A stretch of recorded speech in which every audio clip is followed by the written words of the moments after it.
Hi guys, it's Claudia with Cabin Talk, and as many of you know, I had my snow tested, or I sent my snow in for testing a few weeks ago, because my dogs could no longer walk on that snow that was falling, and it wasn't even that cold. It was 20 degrees, which in Vermont is nothing, and my dogs are Vermont dogs, so it doesn't affect them usually at all. And my dogs could barely walk 100 feet without lifting their paws, like if it would be 20 below and their feet were burning. So I took a sample of my snow. I put a stainless steel bowl outside and let it snow into it because a lot of snow was falling, and then let it melt and send it to a lab. So that's the preface of this talk. So the results came back, and I'm not a chemist, I'm not a scientist, I'm not a biologist, I'm not any of that, but the results are really interesting and saddening.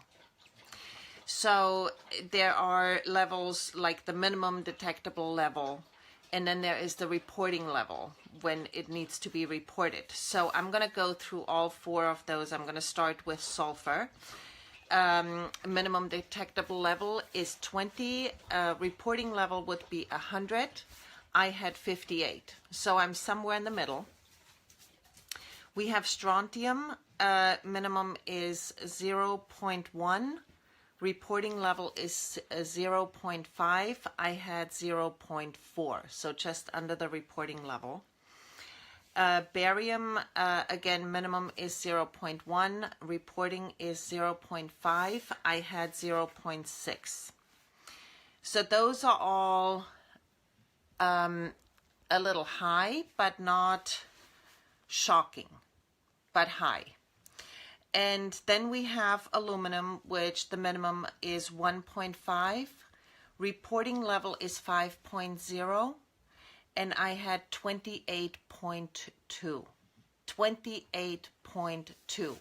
Which, again, not knowing about science, and I can hold that up real quick. I don't know whether you guys can see that. Here we go. It's backwards, but, you know, you can kind of see what's going on there. So without knowing the science behind it, just normal thinking, if it's cold and there is metal, it feels colder. So if there was that much aluminum in my snow, no wonder the dogs were like, you know, footing around. It must feel much colder, and that's why it felt much colder on my hands when I tried to make a snowball, because my hands were going, oh my God, I wanted to get it off of my hands. It felt so cold. And I make snowballs all the time for my shepherd and just throw them for her, like instead of tennis balls in the winter. And I could barely touch the snow with my hands. And I do that all the time. So it's not like, oh, you shouldn't touch the snow with your bare hands. I do that all the time. I do that every day pretty much. And it was really odd snow. So what unit is that? Oh, okay, hold on. Let me pull that up again. That's a good question, because I want to say UG-L. So whatever that is, per liter, I guess. UG, I don't know what the UG is. Probably some tiny amount, some minuscule measurement, but it's UG-L is the unit. So basically what is happening, and we knew that before, it's just good to really know it for myself. When I see all this spraying going on, to actually have the clarity that and the science behind it, that it's happening. And when 5 is the reporting level and I have 28.2, that's a lot more than 5. That is a lot more than 5. That is way above that. And in the summer, I will take soil samples also of my land and send that in, because I would like to know where my soil is at, because I want to grow my food, and you should also want to grow some food. So soil is vitally, vitally important. And so that's basically the data that came out of it. I know many of you are waiting for that. So please share that information. This is in Vermont. I'm not anywhere near any chemical plants. I'm not anywhere near, I mean, this is like in the boonies, farming. There are no factories here. There is nothing around me, certainly no aluminum factories that could justify such a high aluminum level. And of course, what is up in the air every day above our heads is coming down, and it's coming down in our snow, it's coming down in our rain, it's coming down in our air, and it's going into our bodies that we breathe.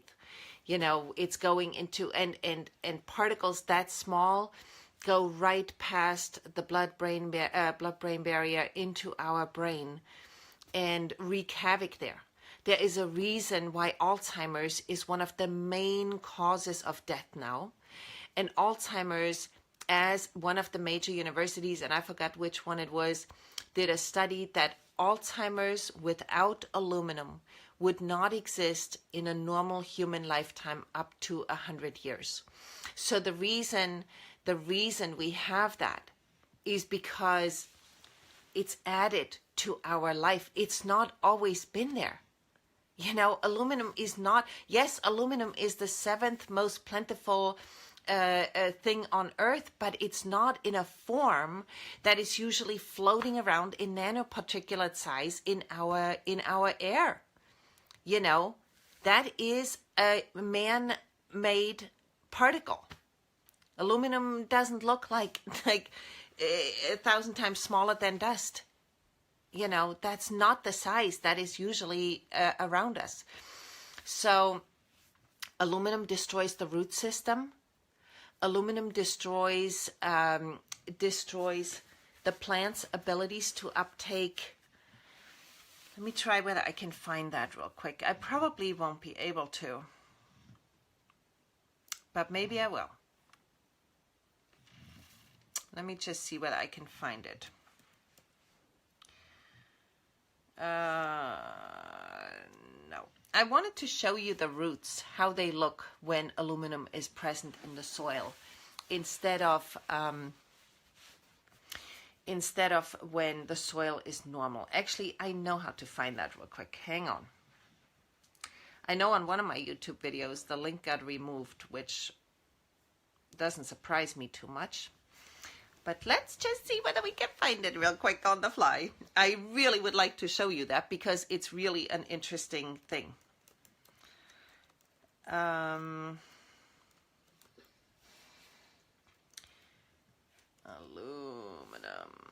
Let's see whether it shows up. Let's just see. This might be the talk where I have the link on it. Oh. We might get lucky. Hold on. Hold on. Hold your horses, everybody. Oh, come on. Well, you know what? Usually I try to be fast and more organized, but I didn't know that this is what we're going to get into right now. But since we're here, we might as well get into it. Okay, let's try this again. Pause that. Come on. Why doesn't it go to that link? See, it's doing that again, but I think I can get it this way. I'm not also very computer savvy. Uh-oh, and my battery is slowly dying. Okay, this is a race to get this out here. Let me see whether this is the one. Yes! Okay, so this is a study actually from 1995 that was done in Australia, of all places. But here is the picture, and I find that extraordinary. So the roots here, you can see the top one with the long roots on it is in clean soil, and the one next to it is completely stunted. I think you can see. Oops, I have all kinds of lights going on here. But see that? It's totally stunted, and this is a normal root. So that's that one. And then let me scroll up for a moment here. Okay. This again is a normal root right here. And this is a root in aluminum. Looks like a cancer. It can't uptake nutrients. It can't uptake minerals. It cannot do that with roots like that. You can see it here.